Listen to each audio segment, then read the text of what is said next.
ओम शांति 24/9/2022 की साकार मुरली। ईश्वर के मधुर महावाक्यों को सुनेंगे।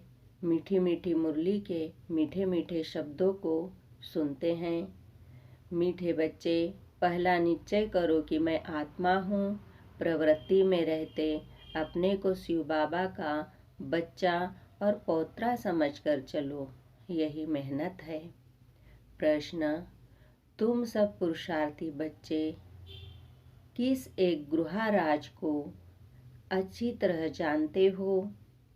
उत्तर: हम जानते हैं कि अभी तक 16 कला संपूर्ण कोई भी बना नहीं है। सब पुरुषार्थ कर रहे हैं। मैं संपूर्ण बन गया हूँ, यह कहने की ताकत किसमें भी नहीं हो सकती, क्योंकि अगर संपूर्ण बन जाए तो यह शरीर ही छूट जाए। शरीर छूटते तो सूक्ष्म वतन बैठना पड़े। मूल वतन में तो कोई जा नहीं सकता, क्योंकि जब तक ब्राइड ग्रूम न जाए तब तक ब्राइड्स कैसे जा सके। बाबा कहते हैं, जब तक ब्राइड्स कैसे जा सकेगी, यह भी गृह राज है। गीत: मुखड़ा देख ले प्राणी दर्पण में। ओम शांति। शिव भगवानुवाच। अब यह तो बच्चे समझ गए हैं कि इनका नाम शिव तो नहीं है, वह तो है निराकार शिव। भगवानुवाच बच्चे समझते हैं कि निराकार तो शिव बाबा को ही कहा जाता है और कोई मनुष्य मात्र के लिए नहीं कहेंगे। निराकार पतित पावन शिव बाबा ही ज्ञान का सागर है। बाबा कहते हैं, वह इस तन द्वारा बैठ समझाते हैं, उसे ही परम पिता परमात्मा कहते हैं। पिता को और अपनी आत्मा को समझाना है। मनुष्य को अपनी आत्मा का पता नहीं है कि आत्मा क्या चीज है। अंग्रेजी में कहा जाता है सेल्फ रियलाइजेशन। सेल्फ यानी आत्मा क्या वस्तु है। भल कहते भी है भ्रुकुटी के बीच में सितारा रहता है, बस सिर्फ कहने मात्र कह देते हैं। आत्मा स्टार है, निराकार है, तो उनका बाप भी तो निराकार होगा। छोटा बड़ा तो हो नहीं सकता। जैसे आत्मा है वैसी परमात्मा है। वह है सुप्रीम, सबसे ऊंच ते ऊंच। पहले तो आत्मा को समझाना है कि आत्मा किसकी संतान है। बाबा कहते हैं, वह कैसे पतित से पावन बनती है, वह कैसे पुनर्जन्म लेती है, कुछ भी जानते नहीं। पहले तो यह नॉलेज चाहिए कि आत्मा क्या वस्तु है। बाप ही आकर आत्माओं को बतलाते हैं कि आत्मा स्टार मिसल है, अति सूक्ष्म है, इन आँखों से देखा नहीं जा सकता। देखने के लिए दिव्य दृष्टि चाहिए। भल हॉस्पिटल में कितना माथा मारे आत्मा को देखने के लिए, परंतु आत्मा को देख नहीं सकते। अति सूक्ष्म है। पहले तो यह निश्चय चाहिए कि मैं आत्मा अति सूक्ष्म हूँ। बाप उनको ही समझाते हैं जिनकी आत्मा में 84 जन्मों का पार्ट नूंदा हुआ है।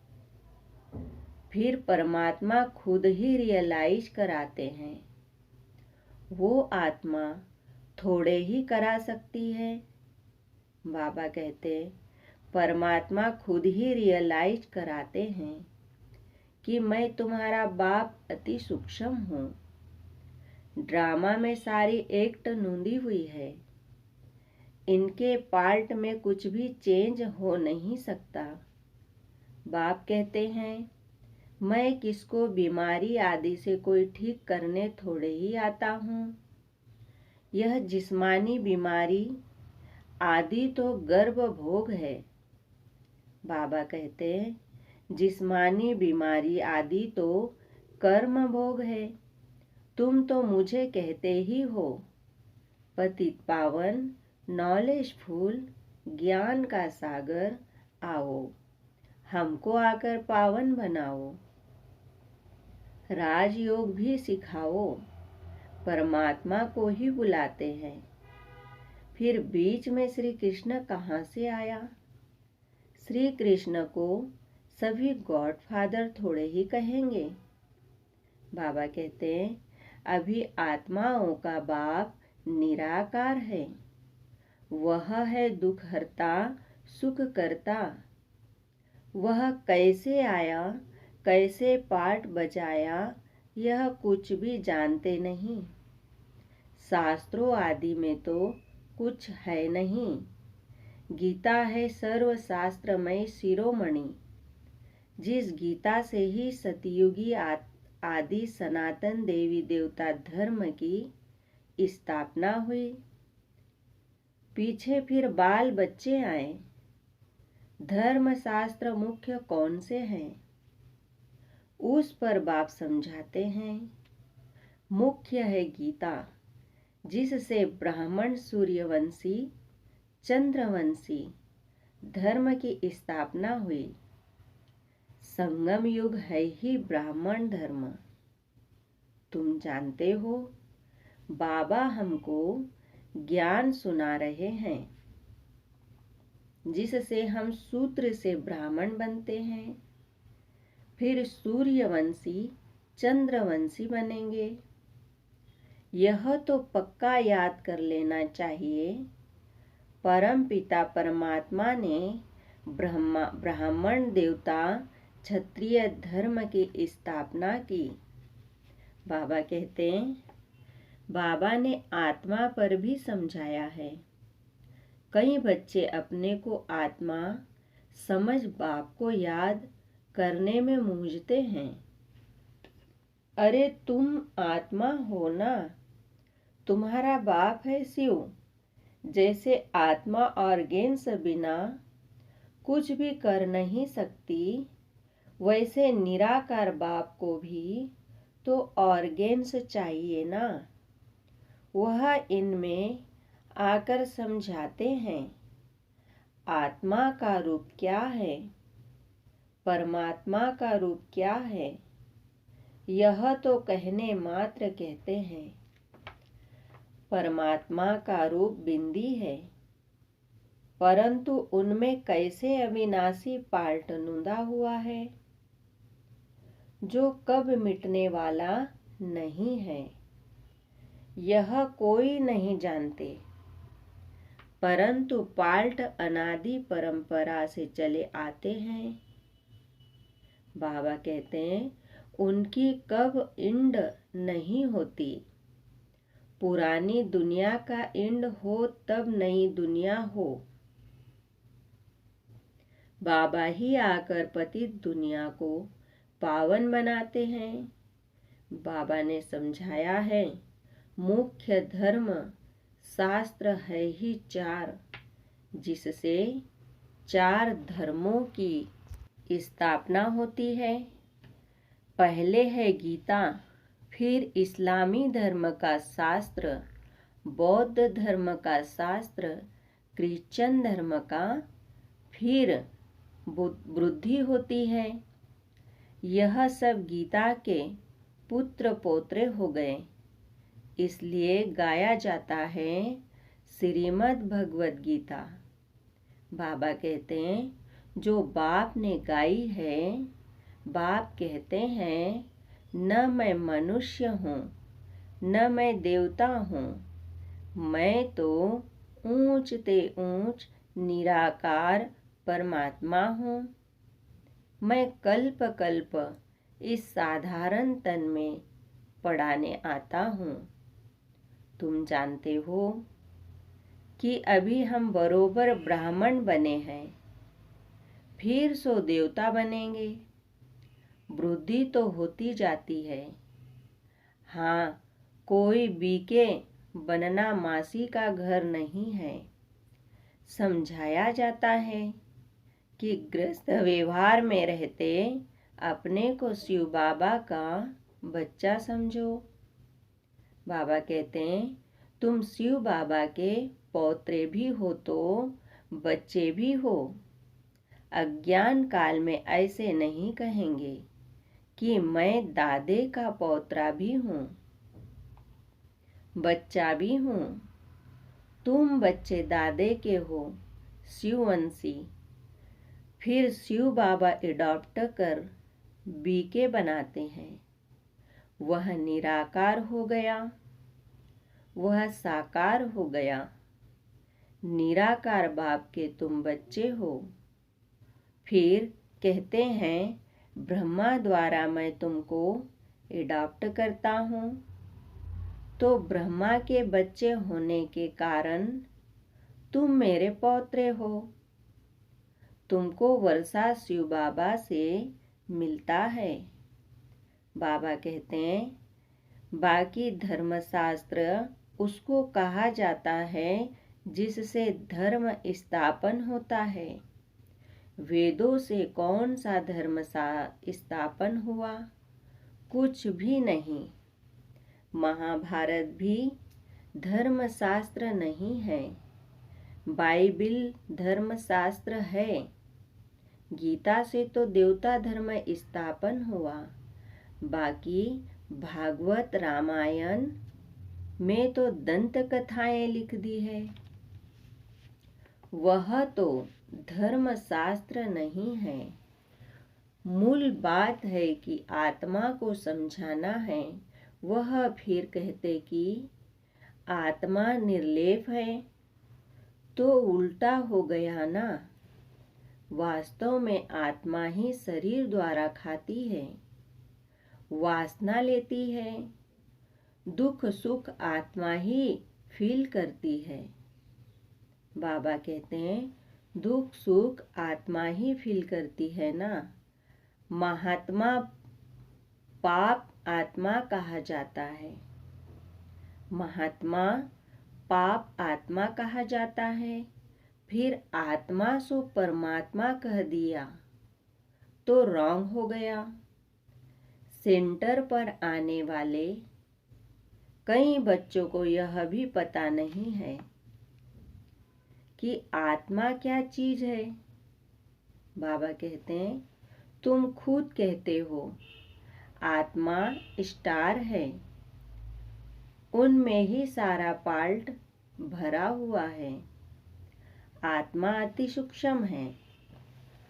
आत्मा को कब देख नहीं सकते हो।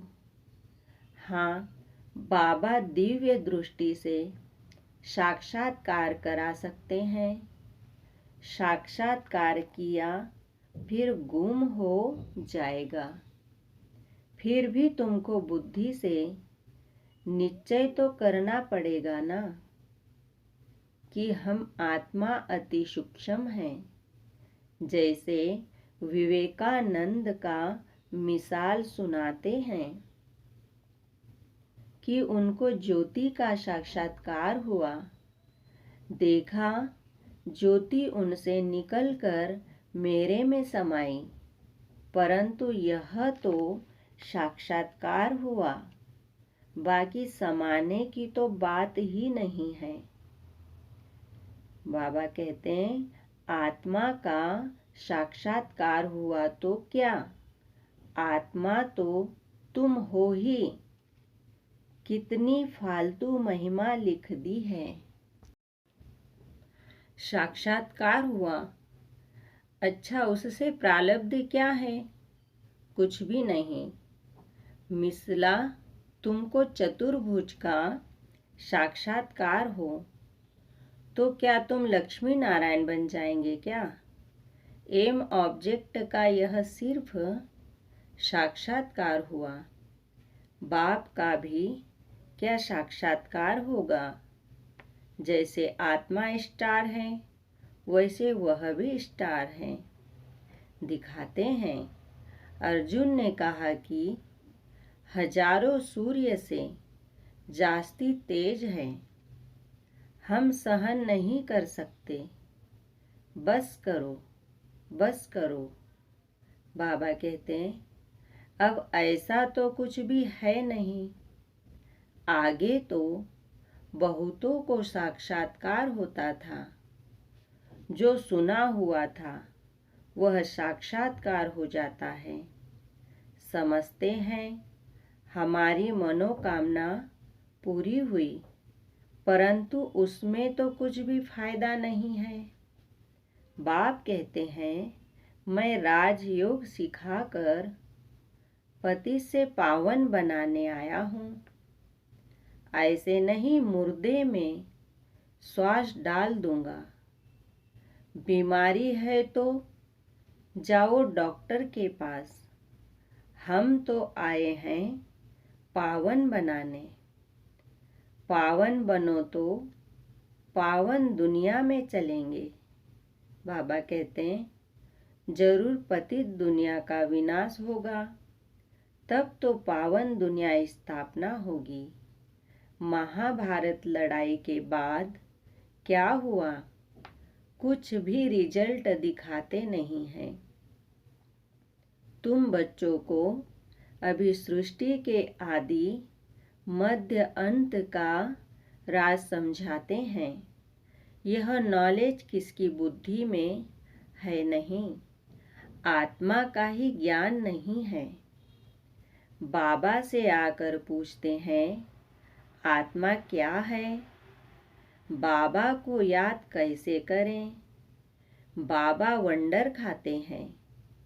सर्विस करने वाले बच्चों में भी आत्मा परमात्मा का ज्ञान नहीं है, तो औरों को क्या सुनाते होंगे?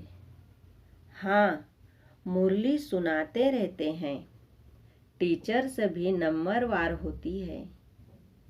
इसलिए मुख्य जो ब्राह्मणियाँ हैं उनको मुकर्रर किया जाता है कि क्लास में चक्कर लगाएं, एक एक से पूछे कि आत्मा का रूप क्या है, परमात्मा का रूप क्या है। सुपरवाइज करनी चाहिए। जब तक अपने को आत्मा समझ बाप को याद न करे तो विकर्म विनाश भी हो न सके। बाबा कहते हैं मनुष्य बिल्कुल पत्थर बुद्धि है, उन्हें पारस बुद्धि बनाने में मेहनत लगती है। दिलवाड़ा मंदिर में देखो, आदि देव का काला चित्र है। फिर ऊपर में स्वर्ग की सीन बनाई है। मंदिर बनाने वाले तो करोड़पति है, जानते कुछ भी नहीं। महावीर कहते हैं परंतु अर्थ कुछ भी नहीं समझते। जगत अम्बा महारानी बनती है ना। आदि देव की बेटी सरस्वती है। मंदिर तो अनेक बनाए हैं, ट्रस्टी लोग खुद भी जानते नहीं। पुजारी भी कहेंगे हम तो संभालने लिए बैठे हैं, मंदिर फलाने ने बनाया है, हम क्या जाने। मनुष्य आते हैं, माथा टेक कर चले जाते हैं। अब तुमको कितनी रोशनी मिली है। यह पढ़ाई है मनुष्य से देवता बनने की। मनुष्य गीता भवन बनाते हैं, परंतु गीता किसने रची यह किसको पता ही नहीं है। बड़े बड़े करोड़पति बड़े बड़े मंदिर बनाते हैं, जानते कुछ भी नहीं। बाप आकर सारे ड्रामा का राज तुमको समझाते हैं। अच्छा, और कुछ नहीं समझते हो तो सिर्फ शिव बाबा को याद करते रहो। यह भी अच्छा, बाप को याद करते हैं ना। शिव बाबा है ही आत्माओं का बाप। मरने समय शिव बाबा के सिवाय और कुछ भी याद न आए तो भी स्वर्ग में जाएंगे। कोई कम बात थोड़े ही है। पहले पहले तो अपने को आत्मा निश्चय करना है। वह है फिर परम पिता परमात्मा। नाम उनका शिव है। आत्मा भी बिंदी रूप है, परमात्मा भी बिंदी है। जैसे आत्मा में 84 जन्मों का पाल्ट है, परमात्मा का भी पाल्ट है। पतितों को पावन बनाने का भक्ति में मैं सर्व की मनोकामनाएं पूर्ण करता हूँ। बाबा कहते हैं, दिव्य दृष्टि की चाबी बाप के हाथ में है। यह भी ड्रामा में पार्ट बना हुआ है। नौधा भक्ति से साक्षात्कार होना ही है। अशुद्ध कामनाएं शैतान रावण पूरी करता है। यह जो रिद्धि सिद्धि आदि सीखते हैं वह मेरा काम नहीं है। जिससे मनुष्य किसको दुख देवे वह कामनाएं मैं पूरी नहीं करता हूँ। अभी सब बच्चे पुरुषार्थी है, 16 कला कोई बना नहीं है। जब तक विनाश हो तब तक पुरुषार्थ चलना ही है। किसकी भी ताकत नहीं जो कहे कि 16 कला संपूर्ण बन गए हैं। बाबा कहते हैं, बन ही नहीं सकते। वह अवस्था होगी अंत में। भल कोई रात दिन उठकर बैठ जाए परंतु बन नहीं सकेगा। इस समय कोई कर्मातीत बन जाए तो शरीर छोड़ना पड़े, सूक्ष्म वतन में जाकर बैठना पड़े। मूल वतन में तो जा न सके। पहले बाइट ग्रूम जाए तब तो बाइट्स जाएंगी। उनसे पहले कैसे जा सकते? बुद्धि भी कितनी दुरादेशी चाहिए। अच्छा, मीठे मीठे सिखिलिदे बच्चों प्रति माता पिता बाप दादा का याद प्यार और गुड मॉर्निंग। रूहानी बाप की रूहानी बच्चों को नमस्ते। हम रूहानी बच्चों की रूहानी बाप दादा को याद प्यार गुड मॉर्निंग नमस्ते। धारणा के लिए मुख्य सार। पहला पॉइंट, साक्षात्कार आदि की आस न रख निश्चय बुद्धि बन पुरुषार्थ करना है।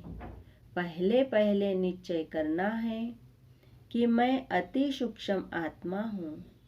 दूसरा, बीमारी आदि में बाप की याद में रहना है। यह भी कर्म भोग है।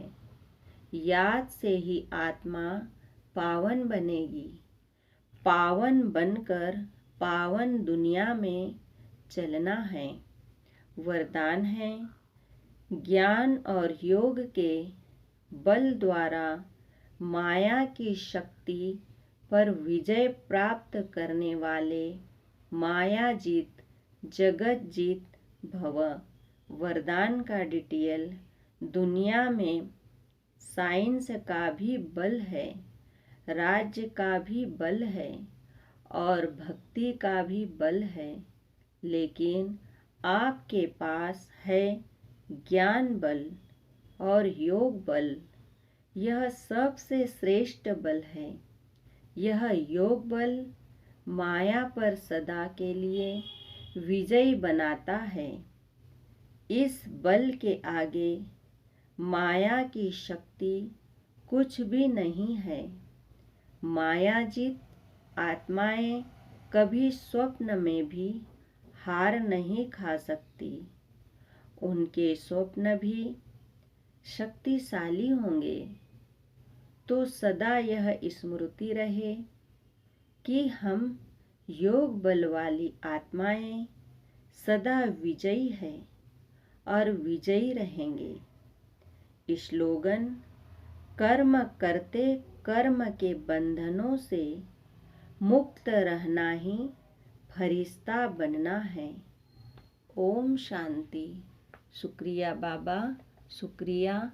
ओम शांति, ओम शांति, ओम शांति।